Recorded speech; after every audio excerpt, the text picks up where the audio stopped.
ನಮಸ್ತೆ. ನಮಸ್ತೆ ಸರ್. ನಮಸ್ತೆ. ಎಲ್ಲಿಂದ ಫೋನ್ ಮಾಡ್ತಿರೋದು? ನಮ್ಮ ಲಿಂಗಸೂರು ತಾಲೂಕು ಸರ್. ಲಿಂಗಸೂರು? ಲಿಂಗಸೂರು ತಾಲೂಕು, ರಾಯಚೂರು ಜಿಲ್ಲಾ ಸರ್. ಹೇಳಿ ಸರ್, ಚೆನ್ನಾಗಿದ್ದೀರಾ? ಚೆನ್ನಾಗಿದೆ ಸರ್, ನೀವು ಚೆನ್ನಾಗಿದ್ದೀರಾ ಸರ್? ಓ, ಚೆನ್ನಾಗಿದ್ದೀನಿ ಸರ್. ಕಾರ್ಯಕ್ರಮ ಯಾವಾಗಲಿಂದ ನೋಡ್ತೀರಿ? ಕಾರ್ಯಕ್ರಮ ಒಂದು 8 ತಿಂಗಳ ಸರ್ ನಾವು ನಿಮ್ಗೆ ನೋಡಕತ್ತಿ. ಓಹೋ, ಏನು ಮಾಡ್ಕೊಂಡಿರೋದು ನೀವು? ನಾವು ಕೃಷಿ ಸರ್, ಒಕ್ಕಲ್ತನ, ಹೊಲ್ಮನಿ ಕೆಲಸ ಸರ್. ಓಕೆ ಓಕೆ, ರೈತ ಕೆಲಸ ಮಾಡ್ತೀರಾ? ರೈತರ ಕೆಲಸ ಮಾಡ್ತೀವಿ ಸರ್. ಹೇಳಿ ಸರ್, ಏನಾದರೂ ಹಂಚ್ಕೊಳ್ಳೋದಿದೆಯಾ? ಹಂಚಿಕೊಂಡಿದ್ದೀವಿ ಸರ್, ಮಕ್ಕಳದ ವಿಷಯ ರೀ. ಹೇಳಿ ಸರ್. ನಾವು ಏನಾಯ್ತು? ನಾನು ತುಂಬಾ ಇವತ್ತು ಕಾಲ್ ಹೊತ್ತು ನಗು ಇದು ಬರಕ್ಕೆ ಖುಷಿ ಆಗ್ಬಿಟ್ಟಿತ್ತು ಸರ್. ನಾನು ಈಗ ಕಾಲ್ ಬಂದ ಇದಾಗ್ಬಿಡುತ್ತಲ್ಲ, ಭಯ ಆಗುತ್ತೆ ಮಾತಾಡಕ್ಕೆ. ಅಯ್ಯೋಯ್ಯೋ, ಹಾಗೇನಿಲ್ಲ. ನಿಮ್ದು ಹೊಲ ಇದೆಯಲ್ಲ? ಹೊಲ ಇದೆ ಸರ್. ಹೊಲದ ಬದಿನ ಮೇಲೆ ನಾವು ನೀವು ಕೂತು ಮಾತಾಡ್ತಿದೀವಿ ಅಂದ್ಕೊಳ್ಳಿ ಅಷ್ಟೇ. ನಿಮ್ದೆಲ್ಲ ಕೇಳಿ ಕೇಳಿ ಪ್ರೋಗ್ರಾಮ್ ಕೇಳಿ ನನ್ಗೆ ತುಂಬಾ ಇಷ್ಟ ಆಗಿತ್ತು ಸರ್. ಮಾಡ್ಬೇಕು, ಅವಾಗ್ಲೇ ಮಾಡ್ತಿದ್ದೆ, ಬಟ್ ಬಿಜಿ ಬರ್ತಿತ್ತು ಸರ್. ಮತ್ತೆ ಅವ್ರು ಪಾಪ ಕಾಲೆಲ್ಲ ಸಿಕ್ಕಿದ್ದಲ್ಲ, ಇದು ಕಾಲ್ ನೋಡ್ಕೊಂತಾನೆ ಇದ್ರು. ಈಗ ಹೇಳಿದ್ನಲ್ಲ, ಒಬ್ರು ಕುಟುಂಬನ ಸಾಯ್ತೀನಿ ಅಂತ ಹೇಳ್ತಿದ್ನಲ್ಲ. ಓ, ಕೇಳಿಸ್ಕೊಂಡ್ರ? ಕೇಳ್ಸ್ಕೊಂಡ್ರಿ, ನಾನು ಹಿಂಗ್ ಸಾಯ್ತೀನಿ ನಿಮ್ ಸಲ ನಾ ಉಳ್ದಿನ್ರಿ ಅಂತ ಹೇಳ್ತಿದ್ನಲ್ಲ ಸರ್. ಕೇಳ್ಸ್ಕೊಂತಾನ ಕಾಲ್ ಮಾಡಿದ್ರಿ, ತಗೊಂಡ್ರಿ. ಎಲ್ಲಾರ್ದು ಒಂದೊಂದು ಕತೆ, ಏನು ಮಾಡ್ಲಿಕ್ಕೆ ಆಗಲ್ಲ. ಹೌದಾ, ಒಬ್ಬೊಬ್ರದ ಒಂದು ವಿಧಾನ ರೀ. ಅವ್ರಿಗೆ ಕೊಡಬೇಕಾರ ಆನ್ಸರ್ ನೀವು ನಾ ದೊಡ್ಡ ಸರೆಂಡರ್ ಅಂತೀನಿ ನಾನು. ಪಾಪ ಅಂದ್ರೆ ಒಬ್ಬೊಬ್ರದ ಒಂದೊಂದು ವಿಧಾನ ಇರ್ತೈತಿ ಸರ್. ಒಬ್ಬೊಬ್ರದ ಒಂದೊಂದು ಅಳು, ಒಬ್ಬೊಬ್ರದ ಒಂದೊಂದು ನಗು, ಅಷ್ಟೆಲ್ಲ ನೀವು ಸಹಿಸ್ಕೊಂಡು ಎಷ್ಟು ಚೆನ್ನಾಗಿ ಮಾತಾಡ್ತೀರಾ, ಎಷ್ಟು ಖುಷಿಲಿಂದ ಮಾತಾಡ್ತೀರಾ. ಇದೊಂದು ನನಗೆ ಅಷ್ಟು ತುಂಬಾ ಇದಾಗ್ಬಿಡತ್ತೆ ನೋಡ್ರಿ ನಿಮ್ದು ಮಾತಾಡೋದು. ನಿಮ್ದು ಕೇಳ್ತಾ ಇರ್ತೀನಿ ನಾವು ಹೊಲ್ದಾಗ ಜಮೀನ್ದಲ್ಲಿ ಎದ್ದಿರ್ತವಲ್ರಿ ಸರ್. ನೋಡಿ, ನೀವು ರೈತರಾಗಿ ಆ ನಿಮ್ಮ ಬಿಡುವಿನ ಸಮಯವನ್ನ ಎಂತ ಒಂದು ಒಳ್ಳೆ ಕಾರ್ಯಕ್ರಮ, ಅಥವಾ ನನ್ನ ಕಾರ್ಯಕ್ರಮ ಅಂತಲ್ಲ, ಬಟ್ ಏನೋ ಒಳ್ಳೇದು ಕೇಳಲಿಕ್ಕೆ ಬಳಸ್ಕೊಳ್ತೀರಿ. ಎಲ್ಲೋ ಇದನ್ನ ನೋಡಿ, ನಮ್ಮ ಕೆಲಸವನ್ನು ಪ್ರಶಂಸೆ ಮಾಡ್ತೀರಿ. ಅದು ನಿಮ್ಮ ದೊಡ್ಡತನ. Thank you. ಭಗವಂತ ಒಳ್ಳೇದು ಮಾಡಲಿ. ಅಪ್ಪ ಅಮ್ಮಿಗೆ ನಾವು 3 ಜನ ಮಕ್ಕಳು. ನಾವು 2 ಗಂಡ ಮಕ್ಕಳ್ರಿ, ಒಬ್ಬ ಹೆಣ್ಮಗಳ್ರಿ. ಹೇಳಿ. ನಮ್ಗ 2 ಹೆಣ್ಮಕ್ಳ್ರಿ, 2 ಗಂಡ ಮಕ್ಕಳ್ರಿ. ಓಕೆ. ಒಬ್ಬ ಹೆಣ್ಮಳ್, 2 ಹೆಣ್ಮಕ್ಳು ಮದ್ವಿ ಮಾಡಿಕೊಟ್ಟೇನ್ರಿ. ಒಬ್ಬ ಹೆಣ್ಮಳಿಗೆ ಕಿರುಕುಳ ಜಾಸ್ತಿ ಆಗ್ಬಿಡತ್ ನೋಡ್ರಿ ಸರ್. ಅದಕ್ಕ ಹತ್ತಿದ್ದು ಸರ್. ಅಲ್ಲ, ಈಗ ನಿಮ್ಗೆ 2 ಹೆಣ್ಮಕ್ಳು? 2 ಹೆಣ್ಮಕ್ಳ್ರಿ. ಸೊ ಒಬ್ರನ್ನ ಮದುವೆ ಮಾಡಿಕೊಟ್ಟಿದ್ದೀರೋ ಅಥವಾ ಇಬ್ರು ಮದುವೆ ಮಾಡಿಕೊಟ್ಟಿದ್ದೀರೋ? ಇಬ್ರದ್ದು ಮಾಡಿಕೊಟ್ಟಿದ್ದೀನಿ ಸರ್. ಇಬ್ರದ್ದು ಮಾಡಿಕೊಟ್ಟಿದ್ದೀನಿ. 2 ಗಂಡ್ಮಕ್ಳು ಸಣ್ಣವ್ರು, ಈ ಹೆಣ್ಮಕ್ಳು ಹಿರಿಯವ್ರು ಸರ್. ಓಕೆ. ಅದರಲ್ಲೂ ಒಂದು ಹೆಣ್ಣು ಮಗಳಿಗೆ ಅತ್ತೆ ಕಿರುಕುಳ ಕೊಡ್ತಾವ್ರೆ ಅಂತ? ಹ್ಞೂ ಸರ್, ಆಗ ಅತ್ತೆ ಕಿರುಕುಳ ಕೊಡ್ತಾವೆ ಸರ್. ಅಂದ್ರೆ ಏನ್ ಕಿರುಕುಳ? ಯಾವ ತರ? ಏನಾರ ಅಡಿಗೆ ಜಾಸ್ತಿ ಮಾಡಿದ್ವಿ, ಅದನ್ನ ಮಾಡಿದ್ವಿ, ಇದ್ರ ಮಾಡಿದ್ವಿ, ನೀವ್ ಹಂಗ, ನೀವು ಒಳ್ಳೆಯವ್ರು, ನೀವ್ ಆ ತರ ಇದ್ರಿ, ಈ ತರ ಇದ್ರಿ. ಮತ್ ನಮ್ಗೆ ರೊಪ್ಪ ಆಗುತ್ತೆ ಸರ್ ಹಳ್ಳಿದು ಯಾವ್ದಾರ. ಅವ್ರೇನ್ ಚೆನ್ನಾಗಿದಾರ ಸರ್, ಆದ್ರ ಸಿಟಿಯಲ್ಲಿ ಅದಾರ ಅವ್ರು. ನಿಮ್ ಮಗಳನ್ನ ಸಿಟಿ ಕೊಟ್ಟಿದ್ದೀರಾ? ಸಿಟಿ ಕೊಟ್ಟಿದ್ದೀವಿ ಸರ್. ಎಷ್ಟು ವಯಸ್ಸಿಗೆ ಮದುವೆ ಮಾಡಿದ್ರಿ ನಿಮ್ ಮಗಳಿಗೆ? 18 ವರ್ಷ ಸರ್. ಇವಾಗ ಮದುವೆ ಮಾಡಿ ಎಷ್ಟು ವರ್ಷ ಆಯ್ತು? ಇವಾಗ ಇನ್ನು 1 ವರ್ಷ ಆಯ್ತು ಸರ್. 19 ವರ್ಷ ಇರೋ ಸರ್. ಸೊ ನಿಮ್ಮ ಅಳಿಯ ಮಗಳ ಜೊತೆ ಚೆನ್ನಾಗಿದ್ದಾರಾ? ಅಳಿಯ ಚೆನ್ನಾಗಿದ್ದಾನ ಸರ್. ಅವ್ರಿಗೆ ಅತ್ತಿಗೆ ಬೈಯಕ್ ಹೋಗಿ ತಾನನ್ನು ಬೇಯಿಸ್ಕೊಂತಾನಂತ ಅವನು ಪಾಪ. ಏನಾದ್ರ ಹಿಂಗೈತೆ ಅನ್ನಕ್ ಹೋಗಿಲ್ಲ. ಓಹೋ, ಈ ತರ ನೀನು ಹೇಳ್ತಿ ಮಾತು ಕೇಳಿ ಬರ್ತೀಯಾ, ಹಿಂಗ ಮಾತಾಡ್ತೀಯಾ ಅಂತಾನಂತ್ರಿ ಸರ್. ಇದು ನಿಮ್ಗೆ ಯಾರು ಹೇಳಿದ್ದು? ಏನ್ ಸರ? ಈ ವಿಚಾರ ನಿಮ್ಗೆ ಯಾರು ಹೇಳಿದ್ದು ಅಂದೆ? ನಮ್ ಮಗಳು ಹೇಳ್ತಾಳ ಸರ್. ಏನಂತ ಹೇಳ್ತಾರೆ? ಈ ತರ ನಮ್ಮ ಅತ್ತಿ ಹಿಂಗ್ ಮಾಡ್ತಾಳಪ್ಪ, ಹಿಂಗ ಅಂತ ನಮ್ಮ ಹೆಣ್ಮಕ್ಳಿಗೆ ಮಿಸಸ್ ಹೇಳಿದಾರ ಸರ್. ನಾವ್ ಅದ್ರಲ್ಲಿ ಏನ್ ನಾವು ದೂರ್ಬಾರ್ದು, ತಪ್ಪು ಏನಾಗುತ್ತೋ ನಮ್ದು ತಡ್ಕೋಬೇಕು, ನಾವ್ ಅದಕ್ಕ ನಿಮ್ಗ ಸಲಹೆ ಕೇಳ್ಬೇಕಂತ ನಂದು ತುಂಬಾ ಇತ್ತು ಸರ್. ಕೇಳ್ತಾ ಇರ್ತವಲ್ರಿ ಇಂಥದೆಲ್ಲ. ತವ್ರ ಮನಿ ಬಾಗಿಲಿ ತೆರೆದಿರಬಾರ್ದು, ನೀವು ಯಾವಾಗ ಬೇಯ್ತಿರ್ಬೇಕು, ನೀವು ನಾನು ಕೇಳ್ತಿರ್ತೀರಿ, ನಿಮ್ದೆಲ್ಲ ನಮ್ ತಲೆಗೆ ಹಾಕೊಂಡಿರಿ ಸರ್. ಅದಕ್ಕೆ ಆತರ ನಾವು ದುಡುಕ್ಬಾರ್ದು ಅಂತ ನಾವು ಒಂದು ಸಲಹೆ ನಿಮ್ಮ ಹೊತ್ತಲಿಂದ ಒಂದು ಏನಾದ್ರು ಪರಿಹಾರ ನಮ್ಗೆ ಸಿಗೋದು ಮಾತಾಡಿದ್ರೆ ಒಂದು ಖುಷಿ ಅಂತ ನನಗೆ ಅನಿಸ್ತೈತ್ರಿ. ಹೌದು, ಖಂಡಿತ ಒಳ್ಳೆ ಮಾತು ಹೇಳಿದ್ರಿ. ಬಟ್ ಇಲ್ಲಿ ಈ ದೊಡ್ಡ ಮಗಳು ಚಿಕ್ಕ ಮಗಳು ಏಕೆ? ಚಿಕ್ಕ ಮಗಳು ಸರ್. ದೊಡ್ಡ ಮಗಳು ಪರವಾಗಿಲ್ಲ, ಚೆನ್ನಾಗಿದಾರ. ಓಕೆ, ಚಿಕ್ಕ ಮಗಳು ಇಂಥದ್ದೊಂದು ಗೊಂದಲ ಅಥವಾ ಸಂಕಷ್ಟದಲ್ಲಿ ಇದ್ದಾಳೆ ಅಂತ. ಹ್ಞೂ ಸರ್, ಮೊದ್ಲ ಕೊಡ್ಬೇಕಾದ್ರೆ ಬೆರಿಕೆದ್ರ ಬ್ಯಾಡ ಅಂತ ಅಂದಿದ್ರು ಸರ್, ತಟ್ಟಿಗನ ಬೆರಿಕೆದಾಳ ಅಂದಿದ್ರು ಸರ್, ನಮ್ಗೆ ಗೊತ್ತಿತ್ತು. ಒಂದು ನಿಮಿಷ, ಈ ಬೆರಿಕೆ ಅಂದ್ರೆ ಏನು? ಬೆರಿಕೆ ಅಂದ್ರ ಯಾವ್ದಾರ ಸಣ್ಣ ಪುಟ್ಟ ಜಾಗಕ್ಕೆ ಬಾಯಿ ಮಾಡೋದು. ಘಾಟಿ ಇದ್ದಾರೆ ಅಂತ. ನಾವು ಈ ಕಡೆ ನಮ್ಮ ಭಾಷೆಯಲ್ಲಿ ಹೆಂಗಂತ ಸರ್, ಘಾಟಿ ಯಾವ್ದಾರ ಒಂದ್ ಸ್ವಲ್ಪ ತಡ್ಕನ ಶಕ್ತಿ ವಿಧಾನ ಇಲ್ಲ ಅಂತ. ಇದಕ್ಕೆ ಬೆರಿಕೆ ಅಂತೀರಾ? ಹೌದ್ರಿ, ನಮ್ ಭಾಷೆ ನಿಮ್ಗೆ ಯಾವಾಗಾದ್ರೂ ನೀವು ನೋಡಿದ್ರಾಗ ನಾವ್ ನಗ್ತಿರ್ತೇನ್ರಿ. ಆಂಟಿ ಅಂದ್ರ ಏನಂತ್ರಿ, ಕಕ್ಕ ಅಂದ್ರ ಅಂತ್ರಿ ಅಂತ ನಗ್ತಿರ್ತೀನಿ. ನೋಡಿ ನೀವು ನಗದ್ ನೋಡಿ ನನಗೆ ಇಲ್ಲೇರ ಬೆರಕೆ ಆದ್ರೂ ಹೊಡಿತಾರೆ. ಇಲ್ರಿ, ನಮ್ ಕಡೆ ಭಾಷೆ ಇಲ್ಲ ಈ ತರ ಅಂತೀರಿ, ಬೆರಿಕೆ ಅಂತೀರಿ. ಅತ್ತೆ ಬೆರಕೆ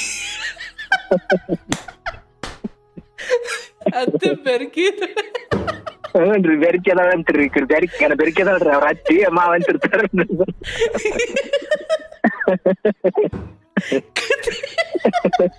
ಸರ್ ನನ್ಸ ಕತ್ತಿ ಬಿಟ್ಟು ನಾನು ಇವತ್ತು.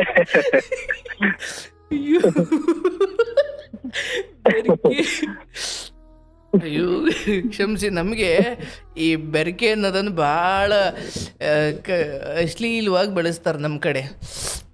ಹ್ಞೂ ಸರ್, ಅದು ಪೂರ ಅಷ್ಟೊಂದಿರುತ್ತೆ ಅಂತಾರ್ರಿ. ನಾವ್ ಇಲ್ಲೇನ ಸ್ವಲ್ಪ ಇದ್ರನ್ನ ಕನಸ ಸುರ್ಕದವ ಅತ್ತಿ ಬೆರಿಕೆ ಅಂದ್ಬಿಡ್ತಾರೆ ಈ ತರ. ಹೌದೌದು, ಪಾಪ ಉತ್ತರ ಕರ್ನಾಟಕದವ್ರು ಅಂದ್ರೆ ತುಂಬಾ ಜನರು ಮಾತಾಡೋ ಸಮಯದಲ್ಲಿ ಕೇಳಿದ್ದೀನಿ. ಬಟ್ ನಿಮ್ದು ಸ್ವಲ್ಪ ಸೌಂಡಿಂಗ್ ಬೇರೆ ತರ ಆಯ್ತು. ಸೊ ಅತ್ತೆ ಈ ರೀತಿ ಇದ್ದಾರೆ ಅಂತ ನಿಮ್ಗೆ ಮುಂಚೆ ಯಾರೋ ಹೇಳಿದ್ರು.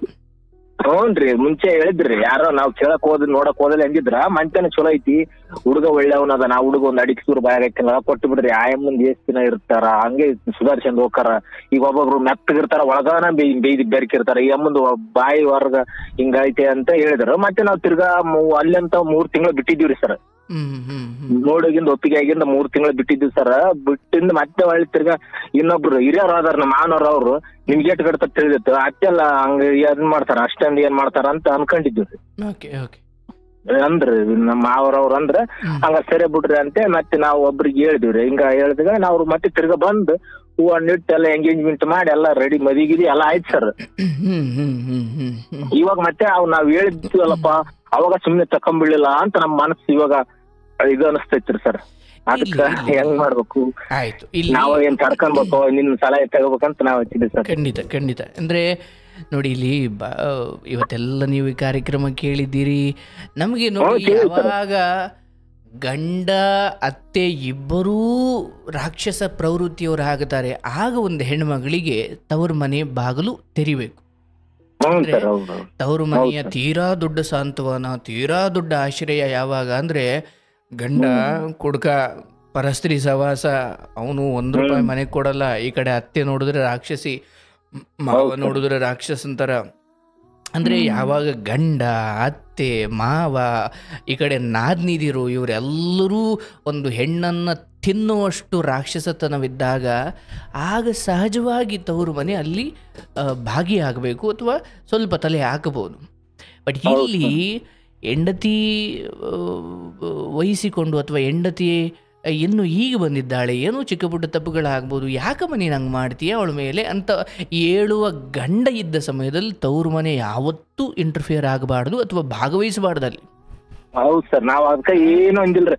ನಾವು ಹೇಳಿದ್ ಫೋನ್ ಮಾಡಿದ್ರು ಏನಮ್ಮ ಹಂಗೆಲ್ಲ ಮಾತಾಡ್ಬಾರ್ದು ಮಾನ್ಲಿ ಅಂದ್ರೆ ಏನಾಗಲ್ಲ ಅಂತ ಹೇಳ್ತೀವಿ ಸರ್. ಒಳ್ಳೆ ಮತ್ತೆ ಆ ಎಮ್ಮ ತಡ್ಕಣಕ್ ಆಗೋಲ್ತು, ಅಳ್ತೈತಿ ಅಮ್ಮ. ಹೌದು, ಅಂದ್ರೆ ಈಗ 18 ವರ್ಷ ಎಷ್ಟೋ ಮಕ್ಕಳಿನ್ನೂ ಕಾಲೇಜ್ಗೆ ಹೋಗ್ತಿರೋ ಸಮಯ. ಅದೇ ಆಕೆಯದೇ ವಯಸ್ಸಿನ ಕೆಲವರು ಇನ್ನೂ ಕಾಲೇಜ್ಗೆ ಹೋಗ್ತಿರ್ತಾರೆ, ಇನ್ನು ಕೆಲವರಿಗೆ ಮದುವೆ ಆಗಿರಲ್ಲ. ಇದೊಂಥರ ಭಾಳ ಅಂಗನವಾಡಿಗೆ ಹೋಗ್ಕೊಂಡು ಬರೀ ಶಿಸ್ವಾರದ್ದು ಅಂಗನವಾಡಿ ಫುಡ್ ತಿಂದುಕೊಂಡು ಬದುಕ್ತಾ ಇದ್ದ ಮಗುವಿಗೆ ತಾಂಡೋಗಿ ಬೆಳಗಿನ ಸಂಜೆ ತನಕ ಸ್ಕೂಲಿಗೆ ಸೇರಿಸ್ಬಿಟ್ರೆ ಹೆಂಗಾಗುತ್ತಲ್ಲ ಹಂಗೆ ಇದು ಕತೆ. ಮನೇಲಿ ಇಲ್ಲಿ ಚೆನ್ನಾಗಿ ಬದುಕೊಂಡು ಅಪ್ಪ ಅಮ್ಮನ ಜೊತೆ ಹಂಗೋ ಹಿಂಗೋ ಖುಷಿಯಾಗಿದ್ದಂಥ ಒಂದು ಹೆಣ್ಮಗಳನ್ನ ಮದುವೆ ಮಾಡಿಕೊಟ್ಟಾಗ ಆಕೆಗೆ ಇದೆಲ್ಲ ಹೊಸದು, ಒಂಥರ ಜಾತ್ರೆಯಲ್ಲಿ ಕಳೆದೋದ ಭಾವನೆ ಅವ್ರದ್ದೇ. ನಮ್ಮವರೆಲ್ಲ ಬಿಟ್ಟು ಹೋಗ್ಬಿಟ್ರೆ ಅನ್ನೋ ಭಾವನೆ ಬಂದ್ಬಿಡುತ್ತೆ. ಆಗ ಪ್ರತಿಯೊಂದಕ್ಕೂ ತವ್ರ ಮನೆಗೆ ಫೋನ್ ಮಾಡೋಣ. ಯಾಕೆ ಇಲ್ಲಿ ಏನೋ ಒಂದು ಕಲ್ಲೆಡುವುದ್ರು ಕೂಡ ತಾಯಿ ತಂದೆಗೆ ಹೇಳಿ ರೂಢಿ ಆಗ್ಬಿಟ್ಟಿರುತ್ತೆ ಅವ್ರಿಗೆ. ಹೌದು ಸರ್. ಯಾಕಂದ್ರೆ ಇಲ್ಲೊಂಚೂರು ರಕ್ತ ಬರ್ತಿದೆ ನೋಡಮ್ಮ ಅಂದಾಗ ಅಮ್ಮ ತೋರಿಸುವ ಪ್ರೀತಿ, ಅಪ್ಪ ತೋರಿಸುವ ಪ್ರೀತಿ ಅದು ಅವ್ರಿಗೆ ಬೇಕು ಅನಿಸುತ್ತೆ. ಎಷ್ಟೋ ಸಾರಿ ನಮಗೆ ಜ್ವರಗಳು ಬಂದಾಗ ಅಮ್ಮ ನಂಗೆ ಜ್ವರ ಬರ್ತಿದೆ ಅಂದಾಗ ಜ್ವರ ನೋವು ತಡ್ಕೊಳ್ಬೋದು, ಆದರೆ ಜ್ವರ ಬರ್ತಿದೆ ಅಂದಾಗ ಅಮ್ಮನೂ ಅಪ್ಪನೂ ಕಾಳಜಿ ಮಾಡುವ ಆ ಪ್ರೀತಿಯನ್ನು ಬೇಕು ಅಂತ ಎಷ್ಟೋ ಜನ ಜ್ವರ ಬಂದಿದೆ ಅಂತ ನಾಟಕ ಆಡೋಕ್ಕೂ ಎಸೋದಿಲ್ಲ. ಯಾಕೆ? ಹಂಗಾದ್ರೂ ಅಪ್ಪ ಅಮ್ಮನ ಪ್ರೀತಿ ಸಿಗುತ್ತೆ ಅಂತ. ಹಂಗೆ ಈ ಹೆಣ್ಮಗಳು ಇಲ್ಲಿ ಆಡ್ಕೊಂಡು ತಿನ್ಕೊಂಡು ಒಂದು ಮಟ್ಟಿಗೆ ಸ್ವತಂತ್ರವಾಗಿದ್ಲು. ಇಲ್ಲಿ ನಿಮ್ಮ ಹೆಂಡತಿ ಅರ್ಥಾತ್ ನಿಮ್ಮ ಮಗಳ ಅಮ್ಮ ಏನಷ್ಟು ಕೇಳ್ತಿರ್ಲಿಲ್ಲ ಅಥವಾ ತೀರಾ ದೊಡ್ಡದಾಗಿ ಏನು ಮಾಡ್ತಿಲ್ಲ. ಬಟ್ ಅತ್ತೆ ಅದೆಲ್ಲ ಸಂಪೂರ್ಣ ಬೇರೆ ವಾತಾವರಣ, ಬೇರೆ ಮನೆ, ಜಾಗ ಬೇರೆ, ಜನರು ಬೇರೆ. ಹಿಂಗಾದಾಗ ಆಕೆಗೆ ಹೊಂದ್ಕೊಳ್ಳಿಕ್ಕೆ ಇನ್ನೂ ಒಂದು 3-4 ವರ್ಷ ಬೇಕಾಗ್ಬೋದು. ಈ ಸಮಯದಲ್ಲಿ ಗಂಡನ ಬೆಂಬಲ ಇದೆ ಅಂದರೆ ಆಕೆ ಪುಣ್ಯವಂತೆ. ಹೌದು ಸರ್, ಗಂಡನ ಬೆಂಬಲ ಇದೆ. ನೋಡ್ತಿದ್ದೀರಲ್ಲ ಕಾರ್ಯಕ್ರಮದಲ್ಲಿ ಎಷ್ಟು ಅಂದ್ರೆ ಕರ್ಕೊಂಡು ಹೋದ ಮೇಲೆ ಸೀಮೆಣ್ಣೆ ಹಾಕಿ ಸುಡುವಷ್ಟು ಆ ಇಡೀ ಮನೆ ಒಗ್ಗಟ್ಟಾಗಿ ಒಬ್ಬ ಸೊಸೆ ಮೇಲೆ ನಿಂತ್ಕೊಳ್ಳೋ ಕಾಲದಲ್ಲಿ ನೋಡಮ್ಮ, ನಿನ್ನ ಗಂಡ ನಿನ್ನ ಪರ ಇದ್ದಾನೆ. ಅತ್ತೆ ಕೂಡ ತೀರಾ ಕೆಟ್ಟವಳು ಅನ್ನೋ ನಿರ್ಧಾರಕ್ಕೆ ಬರಬೇಡ. ಯಾಕಂದ್ರೆ ಅತ್ತೆ ಅಂದರೆ ಈಗ ನನ್ನ ಮನೆಗೆ, ಈಗ ನಿಮ್ಮ ಮನೆಗೆ ನೋಡಮ್ಮ, ನಿಮ್ಮ ಮಗಳಿಗೆ ಹೇಳ್ಬೇಕು ನೋಡಿ, ನಾಳೆ ನೀನು ಬೆಳೆದೋದ ಮನೆಗೆ ಯಾರೋ ಸೊಸೆ ಬಂದರೆ ನಿಮ್ಮಮ್ಮನೂ ಹಂಗೆ ಆಡ್ಬೋದು, ಯಾರಿಗೆ ಗೊತ್ತು. ಹೌದೌದು ಸರ್. ಸೊಸೆ ಅಂದಾಗ ಅದೊಂದೇನು ಎಡ್ ಮೇಷ್ಟ್ರು ಥರ ನಾನು ದೊಡ್ಡವಳು, ಈಗ ಸೊಸೆ ಅವಳು ಈಗ ಬಂದಿರೋಳು, ಅವಳು ನನ್ನ ಮಾತು ಕೇಳಬೇಕು ಅನ್ನೋ ಅಹಂಕಾರ ಇರುತ್ತೆ. ಹೌದು ಸರ್, ನನಗೂ ಆದ್ರಷ್ಟು ಅನಿಸ್ತೈತೆ ಸರ್. ಅದಕ್ಕೆ ನಿಮ್ ಕಡೆ ಒಂದ್ ಸಲಹೆ ತಗೊಂಡು ನಾವು ಪರಿಹಾರ, ನೀವೊಂದು ಆಶೀರ್ವಾದ ಅಲ್ಲಿಂತ ಮಾಡಿದ್ರು ನಮ್ಗೊಂದು ಇದಾದಂಗ ಆಗತ್ರಿ ಸರ್. ಎಷ್ಟು ನಿಮ್ ವಿಡಿಯೋ ಕೇಳ್ತೀವಿ, ಎಷ್ಟೊಂತ ಅಂತ ನಾವು ನಿಮ್ ಜೀವನ, ನಿಮ್ ಕಡೆದ ಒಬ್ಬೊಬ್ರು ಜೀವನನ ಉಳಿದೀವಿ ಅಂತ ಹೇಳ್ತಾ ಇದಾರೆ ಸರ್. ಕರೆಕ್ಟ್, ನಿಜ. ನಾನಂತೂ ನಿಮ್ದು ವಿಡಿಯೋ ನೋಡಿದ್ರಂತೂ ಅಷ್ಟು ನನಗೆ ನೋಡಂಗ ಅನ್ಸಿಬಿಡ್ತೈತ್ರಿ. ಅಷ್ಟೊಂದು ಒಬ್ಬೊಬ್ರದ ಒಂದು ವಿಧಾನ ಒಂದಲ್ರಿ ಎಲ್ಲಾ ರೀತಿಯಿಂದನೇ ಕೇಳ್ತಾರ್ರಿ ಸರ್. ಕೇಳಕ್ ಬರ್ತೈತಿ, ಹೇಳಕ್ ಬರ್ತಲ್ಲ ಸರ್ ನಮ್ಗೆ. ಸತ್ಯ. ನಿಮ್ಮ ಮಗಳಿಗೆ ಹೇಳಿ ನೋಡಿ, ಊರಿನ ಸುತ್ತಮುತ್ತ ಇರುವ ಎಲ್ಲ ಕೆರೆ, ಬಾವಿ, ಕುಂಟೆಗಳು ಅಥವಾ ಎಲ್ಲ ಕೆರೆ, ನದಿಗಳೆಲ್ಲ ತುಂಬಿ ಹರಿತಾ ಇರ್ಬೋದು. ಆದರೆ ಎಲ್ಲ ಕಡೆ ಹರಿತಾ ಇದ್ದಾವೆ ಎಲ್ಲ ತೊರೆಗಳು ತುಂಬಿ ಹರಿತಾ ಇದ್ದಾವೆ ಅಂತ ಕೆರೆಯಲ್ಲಿರೋ ನೀರೆಲ್ಲ ಕುಡಿಯೋಕ್ಕಾಗಲ್ಲ. ನನಗೆ ಎಷ್ಟು ಬಾಯಿ ಹಾರೈತೋ ಅಷ್ಟೇ ನೀರು ಕುಡಿಯೋಕೆ ಸಾಧ್ಯ. ಹಂಗೆ ನಾನು, ನಿಮ್ಮಮ್ಮ, ನಾಳೆ ನಿನ್ನ ಯಾರೋ ಅಕ್ಕನೋ ತಂಗಿನೋ ಎಲ್ಲರೂ ನೀನು ಬೆಂಬಲಕ್ಕಿರ್ಬೋದು. ಆದರೆ ಎಲ್ಲರ ಬೆಂಬಲ ಇದೆ ಅಂತ ನೀನು ಹೆಂಗೆ ಬೇಕಂಗೆ ಯಾವಾಗ ಬೇಕು ಏನು ಹೇಳ್ಕೊಳಂಗಿಲ್ಲ. ಎಲ್ಲಿಯವರೆಗೂ ನಿನ್ನ ಗಂಡನ ಮಡಿಲು ನಿನಗೆ ಕಾದಿರುತ್ತೋ ಅಲ್ಲಿವರೆಗೂ ಹೊರಗಿನವ್ರು ನಿಂಗೆ ನೆನಪೇ ಆಗಬಾರ್ದು. ಯಾವತ್ತು ಗಂಡನಿಂದಲೂ, ಇವನ್ ಗಂಡನೂ ಕೂಡ ಏನೋ ವಿರುದ್ಧ ಅಂದಾಗಲೂ ನೀನು ಬರಂಗಿಲ್ಲ. ಯಾಕೆ? ಹೋಗ್ಬಿಟ್ಟಿದ್ದೀಯಾ ನೀನು ಅಲ್ಲಿ, ಅಂದರೆ ಸೇರಿದ ಮನೆ ನಿನಗೆ ಶಿವಾಲಯ, ಅದೇ ಮನೆ ನಿನ್ನ. ಯಾಕಂದರೆ ಈ ಮನೆ ಮರೆತು ಆ ಮನೆಯನ್ನು ಉದ್ಧಾರ ಮಾಡ್ಲಿಕ್ಕೆ ನೀನು ಅಲ್ಲಿಗೆ ಹೋಗಿದ್ದೀಯ. ಹೌದವ, ನಿನ್ನ ವಯಸ್ಸು ಚಿಕ್ಕದು, ಈಗಲೇ ನಿಮಗೆ ಆ ಮಟ್ಟಿಗೆಲ್ಲ ಹೊಂದ್ಕೊಂಡು ಹೋಗ್ಬಿಡವ, ಇಲ್ಲಿ ಫೋನ್ ಮಾಡೋಂಗಿಲ್ಲ ಅಂತ ಏನು ಹೇಳೋದಲ್ಲ. ಬಟ್ ಹೇಳುವ ಸಮಯ ಸಿಕ್ಕಾಗಲೆಲ್ಲ ನೀವು ಈ ಧರ್ಮ ಬಿಡಿಸಿ ಹೇಳಬೇಕು. ನೋಡವ, ಇನ್ನು ಈಗ ಮದುವೆ ಆಗಿದೆಯಾ, ಅತ್ತೆ ಗಂಡ ಇದೆಲ್ಲ ಒಂದು ಸ್ವಲ್ಪ ಹೊಸ ಜಾಗ, ಹೊಸ ಬದುಕು, ಹೊಸ ಅನುಭವ. ಹಾಗಾಗಿ ಸ್ವಲ್ಪ ಅಲ್ಲಿ ಕಚ್ಕೊಂಡಿರು, ಏನಾಗಲ್ಲ, ನಾವೆಲ್ಲ ಇದ್ದೀವಿ. ನೀನು ಅಲ್ಲೇ ಏನು ನಿಮ್ಮ ಅತ್ತೆ ಏನೋ ಒಂದು ಮಾತು ಬೈದರೂ ಕೂಡ ಬಿಡು ನಮ್ಮ ಅಮ್ಮ ಬೈತಿರ್ಲಿಲ್ವ ಅಂದ್ಕೊಂಡು ನೀನಿರು, ಏನು ತೊಂದರೆ ಇಲ್ಲ. ನಿಮ್ಮ ಅತ್ತೆ ಏನು ಕತ್ತಿಡ್ದು ಆಚೆ ನೂಕಿ ಒಂದೊತ್ತು ಊಟ ಕೊಡ್ದಂಗೆ, ಒಂಚೂರು ಒಂದು ಇಕ್ಕೊಳಕ್ಕೆ ಬಟ್ಟೆ ಕೊಡ್ದಂಗೆ, ಊಟ ಕೊಡ್ದಂಗೆ ನಿನ್ನನ್ನು ಹಸುವಿನಿಂದ ಸಾಯಿಸುವಷ್ಟು ಕೆಟ್ಟ ಅತ್ತೆ ಏನಲ್ಲ. ಈಗ ನೀನು ಏನು ಹೇಳ್ತಿದೀಯಲ್ಲವಾ, ಇದು ನಮ್ಮೂರಲ್ಲೇ ನಡೀತಾ ಇದೆ, ನಮ್ಮ ಅಕ್ಕಪಕ್ಕದ ಮನೇಲಿ ನಡೀತಾ ಇದೆ, ನೀನೇನು ಹೊಸದಲ್ಲ ಇದು.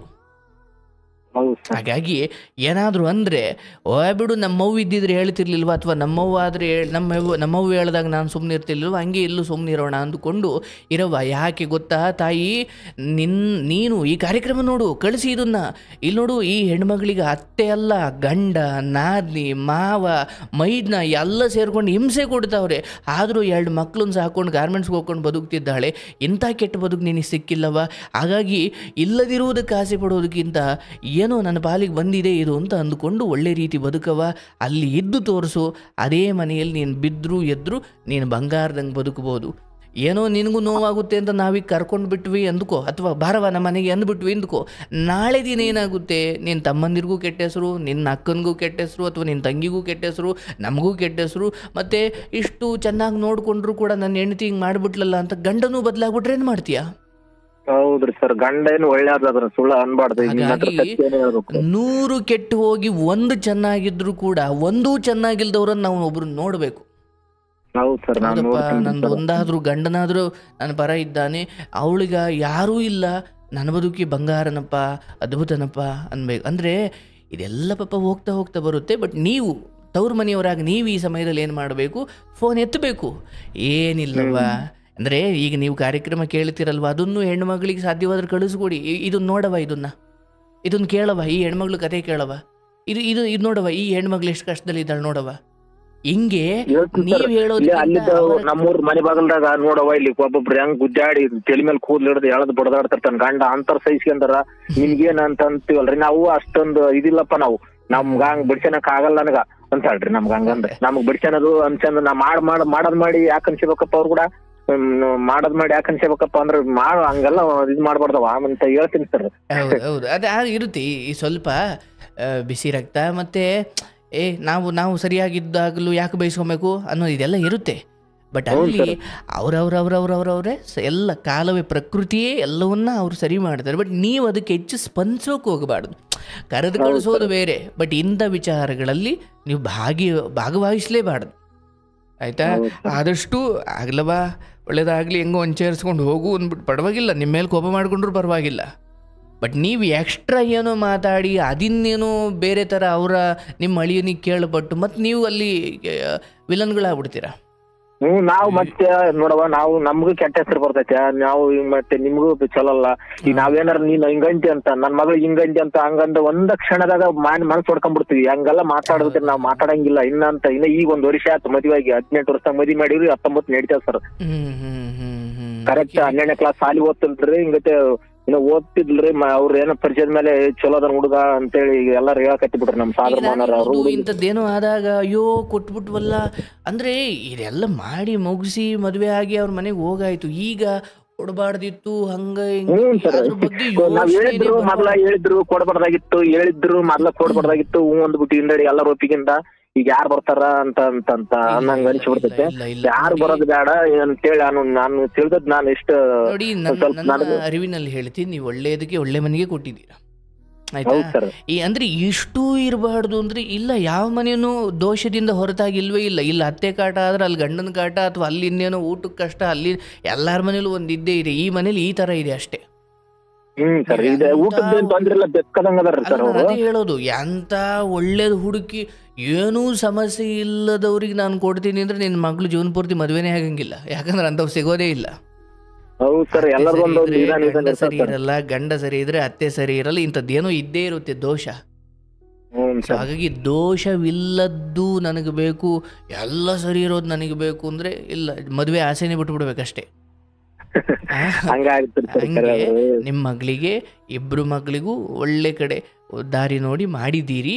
ಅವರ ಗಂಡ ಅರ್ಥಾತ್ ನಿಮ್ಮ ಅಳಿಯ ಅಲ್ಲಿ ಅದಕ್ಕೆಲ್ಲ ಜವಾಬ್ದಾರನಾಗಿರ್ತಾನೆ. ಆತ ಅವ್ರ ಅಮ್ಮನ ಕೈಲಿ ಬಯಸ್ಕೊಳ್ತಾನೋ, ಹೆಂಡತಿ ಕೈಲಿ ಬಯಸ್ಕೊಳ್ತಾನೋ, ಅದು ಆ 4 ಗೋಡೆ ಬಿಟ್ಟು ನಿಮ್ಮ ತನಕ ಬರೋದು. ನೀವು ಎಲ್ಲೋ ಮಾತಿನ ಬರದಲ್ಲಿ ಇನ್ಯಾರೋ ಸಂಬಂಧಿಕರಿಗೆ ಹೇಳೋದು, ಅವ್ರು ಇನ್ನೆಲ್ಲೋ ಒಂದು ಕತೆ ಕಟ್ಟೋದು, ಇವೆಲ್ಲ ಬೇಡ.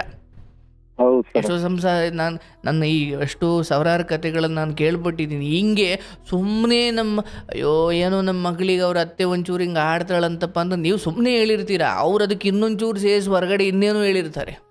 ಹೌದೌದು ಸರ್, ಇದು ಸತ್ಯ. ಕಡೆಯಲ್ಲಿ ಹೋಗಿ ಅವ್ರ ಮಂದಿ ಕಡೆ ಎಲ್ಲರಿಗೆ ಯಾರಿಗೆ ನಮ್ಮ ಅತ್ತೆ ಹಿಂಗ ಆಡ್ತಾವಂತ ಅಷ್ಟ ನಾವ್ ಅಂದ್ವಿ ಅಂದ್ರ ಅವ್ರ ಅಪ್ಪ ಹೋಗಿ ಹಿಂಗಂದ್ಬಿಟ್ನಂತ ಇದು ಹೇಳೋದ್ರ ಸತ್ಯ ರೀ, ನಿಜ ಅಲ್ರಿ ಇದು ಕರೆಕ್ಟ್. ಕಡಿಗೆ ನೀವ್ ಇನ್ಯಾರಿಗೂ ಹೇಳ್ತೀರ, ಅವ್ರು ಇನ್ನೊಂಚೂರು ಸೇರಿಸಿ ಇನ್ಯಾರಿಗೂ ಕಡಿಗೆ ಸುತ್ಕೊಂಡ್ ನಿಮ್ಮ ಅಳಿಯನ್ ಮನೆಯದಿಗೂ ಹೋಗೋವಷ್ಟು ಅದಕ್ಕೆ ಅದು ಇನ್ನೇನು ಆಗಿರುತ್ತೆ ವಿಷಯ. ಹೌದೌದು ಸರ್, ಇದು ಕರೆಕ್ಟ್. ಹಾಗಾಗಿ ಇಲ್ಲಿ ಈ ವಿಚಾರವನ್ನು ಆಯ್ತು, ಒಬ್ಬ ತಂದೆಯಾಗಿ ನೀವಿಲ್ಲಿ ಹೇಳಿಕೊಂಡ್ರಿ, ನಿಮ್ಮ ಹಾರೈಕೆ ಇದೆ, ನನ್ನ ಹಾರೈಕೆ ಕೃಷ್ಣನ ಅನುಗ್ರಹ, ಆ ಹೆಣ್ಣುಮಗಳು ಅದೇ ಮನೆಯಲ್ಲಿ ಚೆನ್ನಾಗಿ ಬದುಕ್ತಾಳೆ, ಅಲ್ಲಿ ಏನು ಭಯ ಇಲ್ಲ. ಅತ್ತೆ ಅನ್ನೋ ವಿಚಾರ ಅದು ಲೋಕರೂಢಿ, ಅದು ರಾಮಕೃಷ್ಣರ ಕಾಲದಿಂದಲೂ ಬಂದ್ಬಿಟ್ಟಿದೆ. ಸೊಸೆಗೆ ಅತ್ತೆ ಸ್ವಲ್ಪ ದಬ್ಬಾಯಿಸೋದು, ಮತ್ತೆ ಇವತ್ತಿನ ಸೊಸೆಯೇ ಮುಂದಿನ ಅತ್ತೆ, ಇವತ್ತಿನ ಮಕ್ಕಳೇ ನಾಳೆ ಪ್ರಜೆಗಳು ಅನ್ನೋ ಹಾಗೆ ಇವತ್ತಿನ ಸೊಸೆಯೇ ಮುಂದಿನ ಅತ್ತೆ, ನಾಳಿನ ಅತ್ತೆ. ನಾವು ಅಂತಾರಲ್ಲ ಸರ್, ನಮಗೂ ಎಲ್ಲ ಸ್ವಲ್ಪ ತಿಳುವಳಿಕೆ ಐತಿ ಸರ್. ಹಂಗ್ ಮಾಡ್ಬಾರ್ದು, ಇದೆಲ್ಲ ಇದು ಎಲ್ಲಿರೋ ಕಟ್ಟಿಗೆ ಅಲ್ಲಿ ಇರ್ಬೇಕು, ಎಲ್ಲಿ ಹೆಣ್ಮಕ್ಳು ಅಲ್ಲಿ ಇರ್ಬೇಕು ಅನ್ನೋದು ಬಾಳ ಐತ್ರಿ. ಪೂರ ಈ ತರ ಹಿಂಗತೆ ಇದು ಆಗೋದಕ್ಕ ನಮಗ್ ಒಂಥರ ಇದು ಅನ್ಸಿತ್ರಿ. ಅನ್ಸುತ್ತೆ ಪಾಪ. ಈಗ ಸಾಕಿರೋ ಹಸು, ನಾಯಿ, ಕರು, ಎಮ್ಮೆಗಳೇ ಏನೋ ಒಂಚೂರು ನೋವಿಗೊಳಗಾದ್ರೆ ಮನ್ಸಿಗೆ ನೋವು ಅನ್ಸುತ್ತೆ. ಎತ್ತಿರೋ ಮಗಳು ಹಿಂಗೇನೋ ಹೇಳಿದಾಗ ಅದಷ್ಟು ಸುಲಭ ಅಲ್ಲ. ಹೋಗಮ್ಮ ಹಂಗೆ ಬದುಕಮ್ಮ ಅಂತ ಹೇಳೋದು ಸುಲಭ ಅಲ್ಲ. ಬಟ್ ಆದ್ರೂ ಕೂಡ ಧರ್ಮಕ್ಕೆ ಕಟ್ಟು ಬೀಳ್ಬೇಕು. ಕಟ್ಟಬಿಡ್ಬೇಕ್ರಿ ಸರ್. ಅದು ನಮ್ಮ ಭಾವನೆ, ನಮಗೆ ಅವಳ ಮೇಲಿರೋ ಪ್ರೀತಿ ಇದೆ, ಎಲ್ಲದಕ್ಕಿಂತ ದೊಡ್ಡದು ಧರ್ಮ. ನಾವು ತುಂಬಾ ಸಾರಿ ಹೌದಾ ಮಗಳೇ ಹಿಂಗ ಅಂದ್ಬಿಟ್ಟು ಅವಳ ಮಗಳ ಮೇಲಿನ ಪ್ರೀತಿಗೋಸ್ಕರ ಅವಳನ್ನ ಕರ್ಕೊಂಡು ಆಮೇಲೆ ಮಗಳ ಬದುಕು ಇವರೇ ಹಾಳು ಮಾಡಿದ್ದೀರಿ.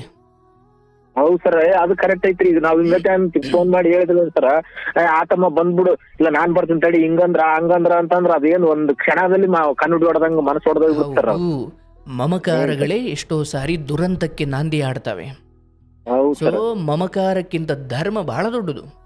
ಅಂದ್ರೆ ಮೇಷ್ಟ್ರು ನಿಮ್ಮ ಮಗನನ್ನ, ನೀವು ಯಾವ ಶಾಲೆಗೆ ನಿಮ್ಮ ಮಗನನ್ನು ಸೇರಿಸಿದ್ದೀರಿ, ಅವನು ಓದ್ತಾ ಇಲ್ಲ, ಅವನು ಹೋಮ್ವರ್ಕ್ ಬರೀತಾ ಇಲ್ಲ, ಅದೇ ಬೆಳಗ್ಗೆ 11-12 ಗಂಟೆ ಹಂಗೆ ಎಲ್ಲೋ ನೇಗ್ಲು ಹೊತ್ಕೊಂಡು ಹೊಲ್ತಕ್ಕೆ ಹೋಯ್ತಾ ಇದ್ರಿ, ಆ ಶಾಲೆಯ ಹೊರಗಡೆ ನಿಮ್ಮ ಮಗನ ನಿಲ್ಲಿಸಿ ಮೇಷ್ಟ್ರು ಕಡ್ಡಿಲ್ ರಬ್ಬನ್ನು ಹೊಡಿತಾವನೆ, ಆಗ ಓಡೋಗಿ ಮೇಷ್ಟ್ರಿಗೆ ದಬನ್ ಏರ್ಬಿಟ್ಟೆ ಅಂದ್ರೆ ನಾಳೆ ನಿನ್ನ ಮಗ ದಾರಿ ತಪ್ಪುತ್ತಾನೆ. ನೀವು ಹೇಳಬೇಕು ಅಂದ್ರೆ ನನ್ನ ಮಗನಿಗೆ ಮೇಷ್ಟ್ರು ಹೊಡೆದ್ಬಿಟ್ನಲ್ಲ ಅನ್ನೋದು ಮಮಕಾರ. ಆದ್ರೆ ಮೇಷ್ಟ್ರು ಚಚ್ಚಿಲಿ ನನ್ನ ಮಗ ಹೋಮ್ವರ್ಕ್ ಮಾಡಲ್ಲ, ಇನ್ನೊಂದು 2 ಹೊಡೀರಿ ಮೇಷ್ಟ್ರೆ ಅನ್ನೋದು ಧರ್ಮ. ಮಮಕಾರ ಬೇರೆ, ಧರ್ಮ ಬೇರೆ. ಮಮಕಾರಕ್ಕಿಂತ ಧರ್ಮ ದೊಡ್ಡದು. ಮೇಷ್ಟ್ರೆ 2 ಹೊಡೀರಿ, ಮನೇಲಿ ಓದ್ಕೊಳಲ್ಲ ಅವನು, ಚಚ್ಚಿ ಹಾಯ್ಕೊಂಡು ನಾನೇನು ಕೇಳಲ್ಲ ನಿಮ್ಮನ್ನ, ಹೆಂಗೋ ಅವನಿಗೆ ವಿದ್ಯೆ ಕಲಿಸಿ ಅಂತ ಹೇಳಿದ್ರೆ ಅದು ಧರ್ಮ. ನನ್ನ ಮಗನಿಗೆ ಹೆಂಗ್ರಿ ಹೊಡಿತೀರ ನೀವು ಅಂತ ಹೋದ್ರೆ ಇದು ಮಮಕಾರ. ಅಲ್ರಿ, ಅದ ಮತ್ತೆ ಒಂದ ಕ್ಷಣದಾಗ 1-2 ದಿನದಾಗ ಇಲ್ಲಿ ಬೆಲ್ಲಿಗೆ ಇದು ಮಾಡ್ಕೊಂಡ್ಬಿಡ್ತಾರೆ ಸರ್. ಹಾಗಾಗಿ ಇಲ್ಲೂ ಕೂಡ ಮಮಕಾರದಿಂದ ಬಾ ಮಗಳೇ ಅದೇನು ಆಮೇಲೆ ಮಾತಾಡೋಣ ಅಂದ್ಬಿಟ್ರೆ ತಪ್ಪೋಯ್ತು ವಿಷಯ. ಹೌದು ಸರ್. ಹಾಗಾಗಿ ಇಲ್ಲವಾ ಬರೋ ಹಬ್ಬ ಬರುತ್ತಲ್ಲ, ಅವಾಗ ನೀನು ನಿನ್ನ ಗಂಡ ಬರೆಯುವಂತೆ ಈಗ ಹೆಂಗೋ ಅಡ್ಜಸ್ಟ್ ಮಾಡ್ಕೊಂಡು ಹೋಗವ, ಎಲ್ಲ ಒಳ್ಳೇದಾಗುತ್ತೆ ಅಂದ್ಬಿಟ್ಟು ಫೋನ್ ಇಟ್ಬಿಡ್ಬೇಕು. ಆಕೆ ನಿಷ್ಠೂರಾದ್ರೂ ಪರವಾಗಿಲ್ಲ. ಯಾಕಂದ್ರೆ ನಿಮಗೆ ಗೊತ್ತು ಅಲ್ಲಿ ಏನು ತುಂಬ ಕಾರ್ಯಕ್ರಮದಲ್ಲಿ ಕೇಳಿದಷ್ಟು ಏನೋ ವಿಷ, ದೊಡ್ಡ ರಕ್ತಪಾತುವಂತಹ ದೊಡ್ಡ ರಾಕ್ಷಸ ಗುಣ ಅಲ್ಲಿ ಏನು ನಡೀತಾ ಇಲ್ಲ. ಈಗೀಗ ಇದು ಹೊಸ ಅನುಭವ ಅಲ್ವಾ, ಆಕೆಗೆ ಸ್ವಲ್ಪ ಘಾಸಿ ಆಗ್ತಾ ಇದೆ ಬದುಕು. ಅವು ಘಾಸಿ ಆಗಿ ಒಂಥರ ಆಗುತ್ತಲ್ರಿ ನಮ್ಗೆಲ್ಲರಿಗೆ. ನಮ್ಮನೆ ಒಂಥರ ಎಲ್ಲ ಕುಶ ಕುಂತಂಗ ಆಗ್ಬಿಟ್ಟಿವಿ. ಫೋನ್ ಮಾಡಕತ್ತಿಲ್ಲ ಈಗ 1-4-5 ಸಲ ಆತು. 1-2 ತಿಂಗಳದಲ್ಲಿಂತಾನ ಮಾಡಕತ್ತೇಳ್ರಿ ಈ ತರ. ಹಂಗ ನಾವು ಇದು ಮಾಡಕ್ಕಂತಾನ ಹೋಗಿರಿ, ಒಂದ್ಸಲ ಕೇಳ್ಬೇಕು ಸರ್ನ ಅಂತೇಳಿ ಅದಕ್ಕೆ ಎಷ್ಟೊಂದು ಇದು ಹೇಳ್ತಾರ. ಇನ್ನು ಮುಂದೆ ಆಕೆ ಬದುಕು ಹೌದು, ಅಲ್ಲೇನೋ ಒಂದಷ್ಟು ಅತ್ತೆಯ ವಿಚಾರಗಳು ನಡೀತಾ ಇರ್ತವೆ, ಅದು ಸಹಜ. ಆದರೆ ನನ್ನ ಹಾರೈಕೆ ಏನಂದ್ರೆ ಗಂಡ ಅವರ ನಿಮ್ಮ ಮಗಳು ಮತ್ತೆ ಗಂಡ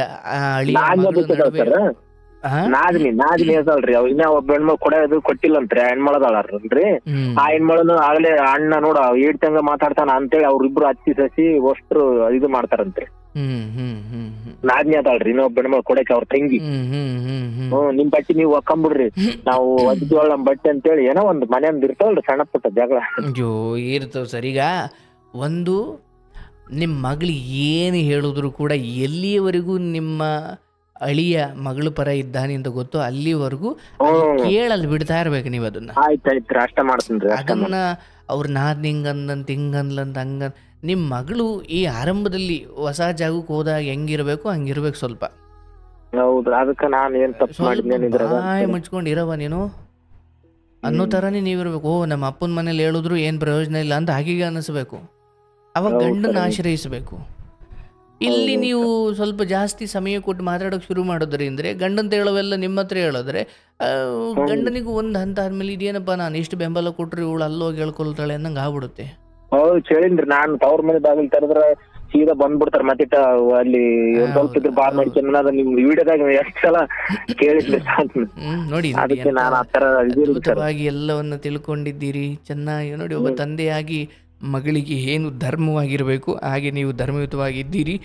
ಇರಲಿ, ಸಮಯಗಳು ಬದಲಾಗ್ತವೆ, ಮನುಷ್ಯರು ಸತ್ತು ಹೋಗ್ತಾರೆ, ಇದ್ದವರು ಯಾರೂ ಇರಲ್ಲ. ಆದರೆ ಬದುಕಿದ್ದ ಸಮಯದಲ್ಲಿ ಧರ್ಮ ಪ್ರಕಾರವಾಗಿ ನಡ್ಕೊಂಡ್ರೆ ಭಗವಂತ ನೋಡ್ತಾ ಇರ್ತಾನೆ. ಹಾಗಾಗಿ ನಿಮ್ಮ ಮನೆಗೂ ಆ ಮನೆಯ ನಿಮ್ಮ ಮಗಳನ್ನು ಕರೆಸ್ಕೊಂಡು ಆ ಮನೆ ನೀವು ಹಾಳು ಮಾಡ್ತೀರಾ ಅನ್ನೋದಾದರೆ ನಾಳೆ ನಿಮ್ಮ ಮಕ್ಕಳಿಗೂ ಸೊಸೆಗಳು ಬರಬೇಕಲ್ಲ, ಅದೆಲ್ಲ ಅವಾಗ ತೀರಿಸ್ಕೊಳ್ಳುತ್ತೆ ಕರ್ಮಗಳು. ಹೌದೌದು ಸರ್. ಹಾಗಾಗಿ ನಾವು ಹೆತ್ತಿದ್ದೀವಿ, ಇನ್ನೊಂದು ಮನೆ ಬೆಳಗ್ಗೆ ಕೊಟ್ಟಿದ್ದೀವಿ, ಅಷ್ಟೇ, ಮುಗೀತು. ತೀರಾ ಏನೋ ಅವಳಿಗೆ ಬದುಕೋಕೆ ಬಿಡ್ತಾ ಇಲ್ಲ, ಕುತ್ತಿಗೆ ಮೇಲೆ ಕಾಲಿಕ್ಕೆ ಅಷ್ಟು ದುಷ್ಟರಿದ್ದಾರೆ ಅಂದರೆ ಬಾರವ, ಮೊದಲಿಂದ ಸಾಕಿದ್ದೀನಿ, ಇನ್ಮೇಲೆ ಸಾಕೋದೇನು ನನಗೆ ದೊಡ್ಡದಲ್ಲ, ನನ್ನ ಮನೇಲೇ ಇರು ಅಂತ ಹೇಳೋಣ. ಬಟ್ ಈಗ ಅಲ್ಲಿರೋದಕ್ಕೂ ಇಲ್ಲಿ ಈಕೆ ಹೇಳ್ತಿರೋದಕ್ಕೂ ಸಂಬಂಧವೇ ಇಲ್ಲ. ಏನೋ ಆಕೆ ಗಾಸಿ ಏನೋ ಮನಸ್ಸಿಗೆ ನೋವು ಅನಿಸಿದೆ, ಮತ್ತು ಏನೋ ಪರಿಸ್ಥಿತಿಗಳು ಹಿಂಗೆ ಹಾಕ್ಬಿಟ್ಟಿದ್ದಾವೆ. ಆಕೆಯಲ್ಲಿ ತವ್ರ ಮನೆಯಿಂದ ಒಂದೆರಡು ಒಳ್ಳೆ ಸಮಾಧಾನ ಮಾತು ಬರ್ಬೋದು ಅಂತ ಹೇಳ್ಬೋದು, ನೀವು ಎರಡು ಹೇಳಿ, ಆದರೆ ಬೇರ್ಪಡಿಸುವ ಮಾತು ಹೇಳಬಾರ್ದು. ಹೌದು ಸರ್, ಆಳವಾಗಿ ಬೇರ್ಪಡಿಸೋ ಮಾತು ಹೇಳ್ಬಾರ್ದು, ಯಾವತ್ತೂ ಹೇಳಬಾರ್ದು. ಒಳ್ಳೆಯದಾಗಲಿ ನೋಡಿ, ನೀವು ಸಜ್ಜನ ತಂದೆ ಇದ್ದೀರಿ, ಭಗವಂತ ನಿಮ್ಮ ಮಗಳನ್ನು ತುಂಬ ಚೆನ್ನಾಗಿಡ್ತಾನೆ. ಇನ್ನು ಮುಂದೆ ಆ ವಿಚಾರವಾಗಿಯೂ ಆಕೆ ಕಿರುಕುಳಗಳು ಕಡಿಮೆ ಆಗಲಿ ಅನ್ನೋದು ನನ್ನ ಹಾರೈಕೆ. ಆಯಿತಾ? ಎಲ್ಲ ಒಳ್ಳೆಯದಾಗುತ್ತೆ. ಭಾಳ ಖುಷಿ ಆಯಿತು ನಿಮ್ಮ ಜೊತೆ ಮಾತಾಡಿ. ನೋಡಿ, ನೀವು ಕಾರ್ಯಕ್ರಮವನ್ನು ಎಷ್ಟು ಗಂಭೀರವಾಗಿ, ಯಾಕಂದರೆ ನೀವು ಪ್ರತಿ ಸಾರಿ ಹೇಳ್ಬೇಕಾದ್ರು ಇಲ್ಲ ಸರ್ ನಾನು ಅಲ್ಲಿ ಕೇಳಿದ್ದೆ, ಇಲ್ಲಿ ಕೇಳಿದ್ದೆ, ಅದು ಕೇಳಿದ್ದೆ ಅಂತ ಎಷ್ಟು ತಿಳ್ಕೊಂಡು ಮಗಳ ವಿಚಾರವಾಗಿ ಹೇಗೆ ನಡ್ಕೊಳ್ಬೇಕು ಅಂತ ಒಂದು ನಿರ್ಧಾರಕ್ಕೆ ಬಂದು ನಿಂತುಬಿಟ್ಟಿದ್ದೀರಿ. ಹ್ಞೂ ಸರ್, ಒಂದ್ ನಿರ್ಧಾರಕ್ಕೆ ಬಂದು ನಿಂತಿದ್ದೀನಿ. ನನಗೂ ಒಂದು ತಿಳಿದೋಟ್ರನ್ನ ಅಧ್ಯಾತ್ಮದಾಗ ನೀವು ಮಾತಾಡೋದ್ ನೋಡಿ ನಾ ಎಲ್ಲ ಕೇಳಿ, ನಾ ಮೊದಲಾದ್ರೂ ಸ್ವಲ್ಪ ಆಧಾರಿಯಾಗಿದ್ರು. ನಾವು ಕಷ್ಟಪಟ್ಟು ಬಡವರು, ನಾವು ನಮ್ಮ ಅಪ್ಪ ಹುಟ್ಟತ್ಲೆ ತೀರ್ಕೊಂಡಾಗೇನ್ ಸರ್. ನಾನು ನಮ್ಮ ತಾಯಿ ಅದಾವ ಸರ್, ನಾವ್ ತಾಯಿ ಬೆಳೆಸಿದ್ದಲ್ರಿ ನಮ್ಮನ್ನ.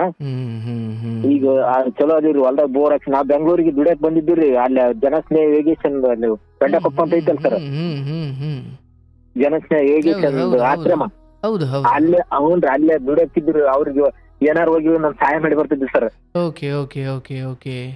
ದುಡಿಯಕ್ ಹೋಗಿದ್ರಿ. ಈಗ ಹೊಲ್ದಾಗ ಬೋರ್ ಹಾಕ್ಸಿದ್ರಿ, ತೋಟ ಗೀಟ ನಿಮ್ಮಂತ ಪುಣ್ಯದಿಂದ ಈಗ ಚೆನ್ನಾಗಿ ಐತ್ರಿ ಸರ್ ಎಲ್ಲ. ನಾವು ನಮ್ದು ಏನಿದೆ ಸರ್, ನೀವು ನೋಡಿ ಅಲ್ಲೆಲ್ಲ ಇಲ್ಲಿ ಆಶ್ರಮಗಳಲ್ಲಿ ಸೇವೆ ಮಾಡೋ ಮನೋಭಾವದವರು ನೀವು.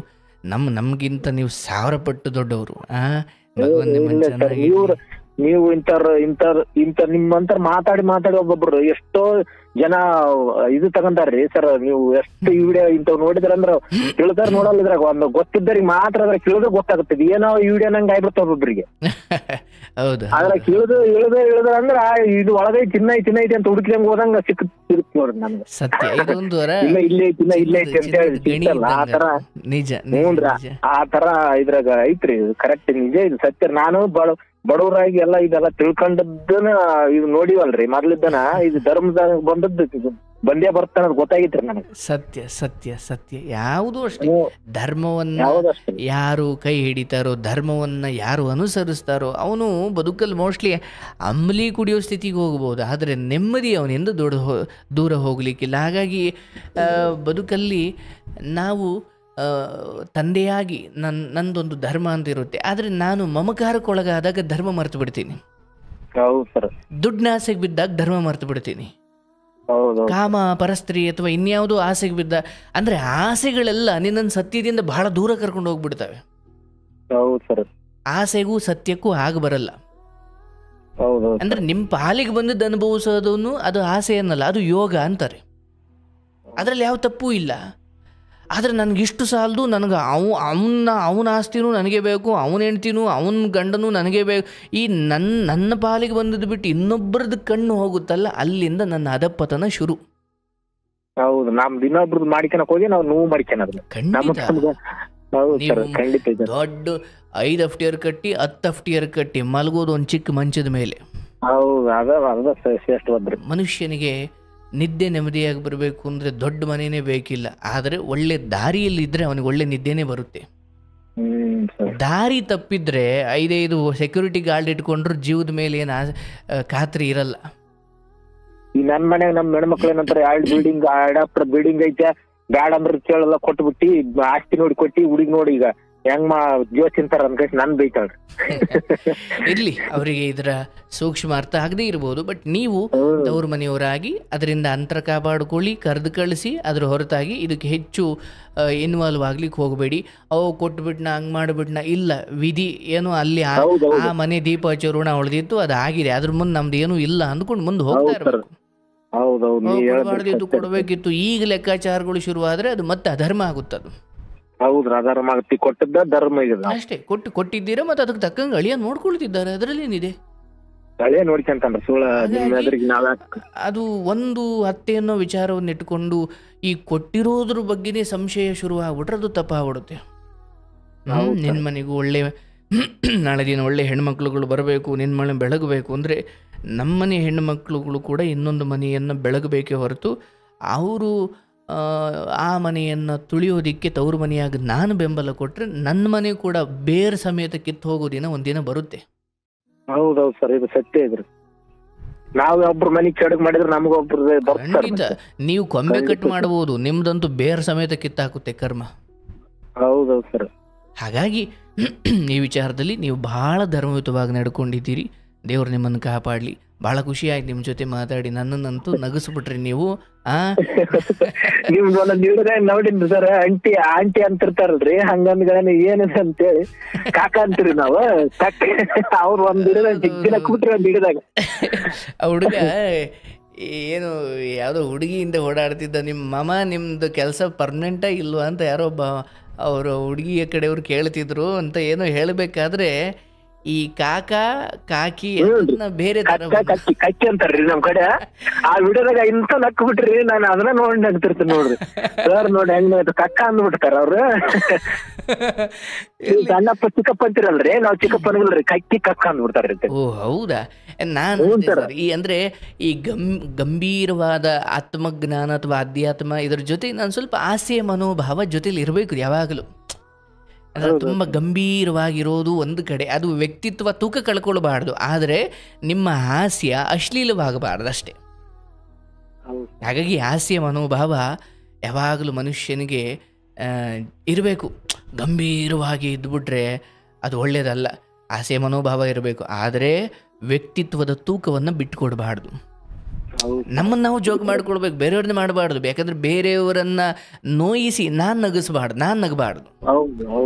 ನನ್ನನ್ನು ಬೇಕಾದರೆ ಅಯ್ಯೋ ನಾನೊಬ್ಬ ದಡ್ಡ ಕಣ್ರಿ, ನಮ್ಮವ್ವ ಕೊತ್ತಂಬರಿ ಸೊಪ್ಪು ತಗೊಂಬ ಅಂದರು, ನಾನು ಮೆಡಿಕಲ್ಗೆ ಹೋಗಿ ಕೊತ್ತಂಬರಿ ಸೊಪ್ಪು ಕೊಡು ಅಂತ ಕೇಳಿದೆ. ನಾನು ಎಂಥ ದಡ್ಡನ ಮಗ, ನನ್ನನ್ನು ನಾನು ಹೀಯಾಳಿಸ್ಕೊಂಡು ಪರವಾಗಿಲ್ಲ, ನನ್ನನ್ನು ಹೀಯಾಳಿಸ್ಕೊಂಡು ಅವ್ರಿಗೆ ನಗಿಸೋಣ, ಆದರೆ ಬೇರೆಯವ್ರನ್ನ ನೋಡ್ರಿ ಹೂವ ಮಾರಿ ಜೀವನ ಮಾಡ್ಯಾಳ್ರಿ ಅಮ್ಮ. ನೀವು ವಿಡಿಯೋದಾಗ ನೋಡಿದ್ರಿ, ಹೂವ ಕಟ್ಟಿ ಜೀವನ ಮಾಡ್ಯಾಳ್ರಿ. ನಿಮ್ದು ನೋಡಿದ್ರಿ ಅದ್ರಂಗ ನಮ್ದು ನಮ್ಮ ತಾಯಿನ ಹಂಗ ಮಾಡ್ಯಾಳ ನೋಡ್ರಿ ಸರ್. ಗ್ರೇಟ್ ನೋಡಿ. ಹೂವ ಮಾರಿ ಇದು ಮಾಡ್ಯಾರ ಅಂತ ಹೇಳಿದ್ರಿ ನಿಮ್ ವಿಡಿಯೋದಾಗ ನೋಡಿ. ಅದ್ಭುತ.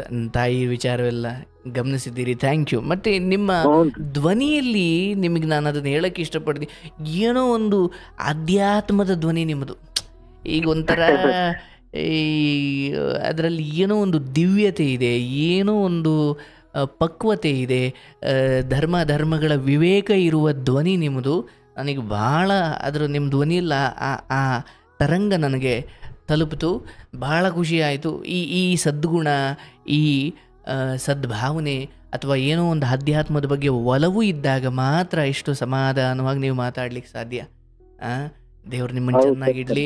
ನಿಮಗೆ ಬೆಳೆಗಳು, ಮಳೆ ಎಲ್ಲವೂ ಚೆನ್ನಾಗಾಗಿ ನಿಮ್ಮ ಮನೆ ಸುಭಿಕ್ಷವಾಗಿರಲಿ, ಸಮೃದ್ಧಿಯಾಗಿರಲಿ. ಇರೋ ಮಕ್ಕಳಿಗೂ ಭಗವಂತ ಆಯಸ್ಸು ಆರೋಗ್ಯ ನೆಮ್ಮದಿ ಕೊಟ್ಟು ಕಾಪಾಡಲಿ. ನಿಮ್ಮ ಹೆಣ್ಣು ಮಕ್ಕಳಿಗೆ ಅಭದ್ರತೆ ಕಾಡುವುದು ಬೇಡ, ಅವರಿಗೆ ಹೇಳಿ ದೇವರು ಅವರನ್ನು ಚೆನ್ನಾಗಿರೋ ಮನೆಗೆ ತಲುಪಿಸಿದ್ದಾನೆ. ಆದರೆ ಸ್ವಲ್ಪ ಸಹನೆ ಮಾಡುವ, ಯಾರೇನಂದ್ರೂ ಕೂಡ ಗಮನಿಸೋದನ್ನು ಕಲಿ ಹೊರತು ಎಲ್ಲದಕ್ಕೂ ಉತ್ತರ ಕೊಡೋಕೆ ಹೋಗಬೇಡ. ಹೌದಾ, ಮಾಡ್ತೀನಿ ಬಿಡತ್ತೆ ಅನ್ನೋ ಬುದ್ಧಿಯನ್ನು ಕಲಿಯವ್ವ. ನಿಮ್ಮ ಅಮ್ಮ ಕೂಡ ಈ ಮನೆಗೆ ಬಂದಾಗ ಆಕೆನೂ ಹಿಂಗೆ ಇದ್ಲು, ಈಗ ಹೊಂದ್ಕೊಂಡು ಹೋಗ್ತಿಲ್ವಾ? ಹಂಗೆ ನೀನು ಅದೇ ಮನೇಲಿರು. ಇನ್ನೊಂದು 2 ವರ್ಷ ಹೋದ್ರೆ ನಿನಗೆ ಅದೇ ನಿನ್ನ ಮನೆ ಆಗುತ್ತೆ. ಆಮೇಲೆ ಬಾಂದ್ರು ನೀನು ಬರಲ್ಲ.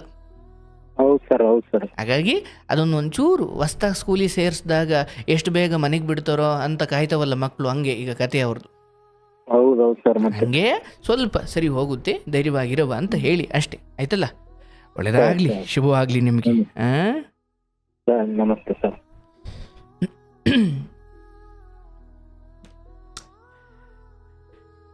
ಮಗಳ ಕುರಿತು ಕಾಳಜಿ ಅವಶ್ಯವಾಗಿ ತಪ್ಪೇನಲ್ಲ. ಆದರೆ ಇಲ್ಲಿ ಈ ತಂದೆ ವಹಿಸಿದ ಧರ್ಮ ಬುದ್ಧಿ ಇದೆಯಲ್ಲ, ಎಷ್ಟೋ ತಂದೆ ತಾಯಿಗಳು ಹೆಣ್ಣುಮಕ್ಕಳು ಏನೋ ಗಂಡನ ಬಗ್ಗೆ ಚಿಕ್ಕದಾಗಿ ಏನೋ ಕಂಪ್ಲೇಂಟ್ ಹೇಳಿದಾಗ ಅಳಿಯನಿಗೆ ಹೊಡೆಯೋದು, ಬೈಯೋದು, ಅಥವಾ ಕಂಪ್ಲೇಂಟ್ ಕೊಡೋದು, ಅಥವಾ ಮಗಳಿಗೆ ಬಂದ್ಬಿಡವ ನಾವಿದ್ದೀವಿ ಅಂತ ಹೇಳೋದು, ಅದೆಲ್ಲ ಮಾಡಬಾರ್ದು. ಆದಷ್ಟು ಅಳಿಯ ಮಗಳು ಅಥವಾ ನಿನ್ನ ಗಂಡನ ಮನೆಯಲ್ಲೇ ಉಳಿಯುವ ಪ್ರಯತ್ನ ಮಾಡವ. ನಾವೆಲ್ಲ ನಿಮ್ಮ ಜೊತೆ ಇದ್ದೀವಿ, ಅದೇ ಮನೆಯಲ್ಲಿ ಬದುಕು ತೋರಿಸವ, ಮಕ್ಕಳನ್ನ ಚೆನ್ನಾಗಿ ನೋಡ್ಕೋ, ಈ ರೀತಿ ಏನೋ ಹೇಳಿ ಆದಷ್ಟು ಅಲ್ಲಿ ಉಳಿಸುವ ಪ್ರಯತ್ನ ಮಾಡಿ. ಯಾಕೆ ನೀವು ಕರ್ಕೊಂಡು ಬಂದು ಡೈವರ್ಸ್ ಕೊಡಿಸಿ ಏನೇ ಇನ್ನೊಂದು ಮದುವೆ ಮಾಡಿದ್ರು ಒಂದು ಹೆಣ್ಣು ಮದುವೆ ಆಗಿ ಒಂದು ಮಗು ಆಗಿ ಅಥವಾ ಡೈವರ್ಸ್ ತಗೊಂಡ್ರೆ ಬೇರೆ ಯಾರೋ ಮದುವೆ ಆಗಲಿಕ್ಕೆ ಸಿಗಬಹುದು, ಇನ್ನೊಬ್ಬ ಪುರುಷ ನಿಮ್ಮ ಮಗಳನ್ನ ಮದುವೆ ಆಗಬಹುದು, ಆದರೆ ಬಾಳ್ಸಲ್ಲ. ಅದು ಬೇರೆದೇ ಕತೆಗಳು ಶುರುವಾಗ್ತವೆ ಅಲ್ಲಿಂದ. ಬೇರೆ ಯಾವನೋ ಉಂಡು ಬಿಟ್ಟಿರುವ ಬಾಳೆ ಎಲೆ ಅಂತ ಭಾವಿಸಲಾಗುತ್ತೆ ನಿಮ್ಮ ಮಗಳನ್ನು. ಹಾಗಾಗಿ ಹೆಣ್ಣಿನ ಬದುಕು ಕಷ್ಟ. ಕೊಟ್ಟ ಮನೆಗೆ ಸ್ವಲ್ಪ ಯೋಚನೆ ಮಾಡಿಕೊಡಿ, ಕೊಟ್ಟ ಮೇಲೆ ಆ ಮನೆಯಲ್ಲಿ ಉಳಿಬೇಕವ್ವ ಅಂತ ಬೋಧನೆ ಮಾಡಿ. ಪಾಪ ಹೆಣ್ಮಕ್ಳಿಗೂ ಕಷ್ಟ. ನೋಡಿ, ಯೋಚನೆ ಮಾಡಿ, ಹುಟ್ಟಿ ಬೆಳೆದ ಮನೆಯನ್ನು ಬಿಟ್ಟು ಇನ್ನೊಂದು ಮನೆಗೆ ಹೋಗಿ ಬದುಕಬೇಕು ಅಂದಾಗ, ಸುಮ್ಮನೆ ಒಂದು ಬೆಂಗಳೂರಲ್ಲಿ ಬದುಕ್ತಾ ಇರೋ ಒಬ್ಬ ಹುಡುಗ ಊರಿಗೆ ಹಬ್ಬಕ್ಕೆ ಅಂತ ಹೋಗಿ ಒಂದು 4 ದಿವಸ ಇದ್ದು ಮತ್ತು ಬೆಂಗಳೂರು ಕಡೆಗೆ ಬರಬೇಕಾದ್ರೆ ಕಣ್ಣಲ್ಲಿ ನೀರು ಬರುತ್ತೆ, ಅಯ್ಯೋ ಅಪ್ಪ ಅಮ್ಮನ ಬಿಟ್ಟು ಹೋಗ್ತಿದ್ನಿ ಅಂತ. ಹಂಗೆ ಒಂದು ಹೆಣ್ಮಗಳು 18, 19, 20 ವರ್ಷದವರೆಗೂ ತವ್ರ ಮನೆಯಲ್ಲಿ ಬೆಳೆದು ಆಟ ಆಡಿಕೊಂಡು ಫ್ರೆಂಡ್ಸ್ ಜೊತೆ ಇದ್ದು ತಾಯಿ ತಂದೆ ಅಂತ ಎಲ್ಲ ಮಡ್ಲಲ್ಲಿ ಬೆಳ್ಕೊಂಡು ಆಮೇಲೆ ಸಾಯೋವರೆಗೂ ನಾನು ಇನ್ನೊಂದು ಮನೆಗೆ ಹೋಗಿ ಬದುಕ್ತಾ ಇದ್ದೀನಿ ಎಂದಾಗ ಅಪ್ಪನ ಮನೆ ಬಿಡಬೇಕಾದ್ರೆ ಆಕೆಗೆ ಏನು ದುಃಖ ಆಗಿರಬೇಕಲ್ಲ. ಆಗಿರುತ್ತೆ, ಏನು ದುಃಖ, ಭಾಳ ದೊಡ್ಡ ಮಟ್ಟಿಗೆ ದುಃಖ ಆಗಿರಬೇಕಲ್ಲ. ಹಂಗೆ ಹೆಣ್ಮಕ್ಳು ಬದುಕು ಏನೂ ಮಾಡಲಿಕ್ಕಾಗಲ್ಲ, ಹಂಗಿದೆ. ಹಾಗಾಗಿ ಅದನ್ನು ಅರ್ಥಕೊಂಡು ಏನು ಮಾಡಬೇಕು ಹುಡುಗರು? ಅಪ್ಪ ಅಮ್ಮನ್ನೆಲ್ಲ ಬಿಟ್ಟು ಬಂದಿದ್ದಾಳಪ್ಪ, ಅವಳೊಂಚೂರು ತುಂಬ ಕಾಳಜಿ ಮಾಡಬೇಕು. ಅಯ್ಯೋ ನಮ್ಮ ಅಪ್ಪ ಅಮ್ಮ ಕೂಡ ಹಿಂಗೆ ಇಷ್ಟು ಚೆನ್ನಾಗಿ ನೋಡ್ಕೊಳ್ಳಿಲ್ಲ ಅಂತ ಆಕೆಗೆ ಅನಿಸ್ಬೇಕು. ಹಂಗೆ ಅನ್ನಿಸ್ದಾಗ ಅವಳಲ್ಲಿ ಪ್ರೀತಿ, ಸ್ವಾಭಿಮಾನ, ಗೌರವ, ನೀಯತ್ತು, ನಿಷ್ಠೆ ಎಲ್ಲವೂ ತಾನಾಗೇ ಬರುತ್ತೆ. ಇಲ್ಲ ಏನೋ ನಾವು ವರದಕ್ಷಿಣೆ ದುಡ್ಡು ಕೊಟ್ಬಿಟ್ಟು ಅವಳನ್ನ ಕೊಂಡ್ಕೊಂಡು ಬಂದಿದ್ದೀವಿ ಅನ್ನೋ ಥರ ಮೊಸರು ತೆಕ್ಕು, ಕಸ ಗುಡಿಸು, ಬಟ್ಟೆ ಹೋಗಿ, ಅಡುಗೆ ಮಾಡು, ನಾವು ಹೇಳಿದ್ ಕೇಳ್ಕೊಂಡು ಸುಮ್ಮ ಬಿದ್ದಿರಬೇಕು ಅನ್ನೋದಿದ್ದರೆ ಆಕೆ ಮನಸ್ಸಲ್ಲೂ ಏನೇನೋ ಓಡೋಕ್ಕೆ ಶುರುವಾಗುತ್ತೆ. ಹೆಂಡತಿಯನ್ನು ಉಳಿಸ್ಕೊಳ್ಳೋದು ಗಂಡಂದಿರ ಕೈಯಲ್ಲೇ ಇದೆ. ನೋಡಿ, ನಮಗೂ ಅನಿಸೋದು ಬಂದು ಹೆಣ್ಮಕ್ಳನ್ನ ಹಂಗೆ ನೋಡಿಕೊಳ್ಬೇಕು ಅಂತ. ನನ್ನ ವೈಯಕ್ತಿಕ ನನ್ನ ಜೀವನದಲ್ಲೂ ಕೂಡ ನನಗದಂತೂ ಯಾವಾಗಲೂ ಅನಿಸುತ್ತೆ.